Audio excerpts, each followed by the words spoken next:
Okay, we got the deck here in Lancaster. We're going to take in, we need a couple of guys to relocate the hot tub. It'll be emptied out. We'll set it aside. We're taking off all of the decking and inspect the framing. If the framing's good, we're going to keep it and shoot new 2x6 decking over it. And if it's not, we're going to have to replace it. We're taking this step and we're going to make it as wide as concrete. We're going to rebuild this whole thing, frame it in, and then we got to give her 2 handrails, one on each side, to come down. And then when it's all said and done, we'll put the hot tub right back where it was. You can see the corner of that pad is right underneath that gas line, or where the seam of the siding is. So that's exactly where it'll go back to. Okay. And we'll haul everything out, and then we got 2 caps. They're supposed to be getting some caps on here. They're going to take care of on the front of the house. We're going to be putting 2 storm doors, customers supplying the storm doors, and along with some handrails.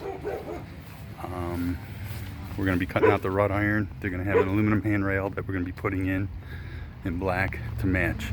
So what we're going to do is come in and cut the handrail out. Rich is going to paint the concrete.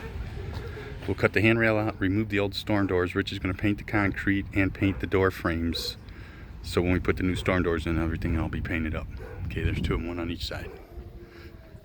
All right, and then that's what we got to do here. So we'll probably end up having Tapcon. I'm not sure how their wall mount's going to be. That's 4 foot on each side, and then a 19 foot or 16 inch delivery down.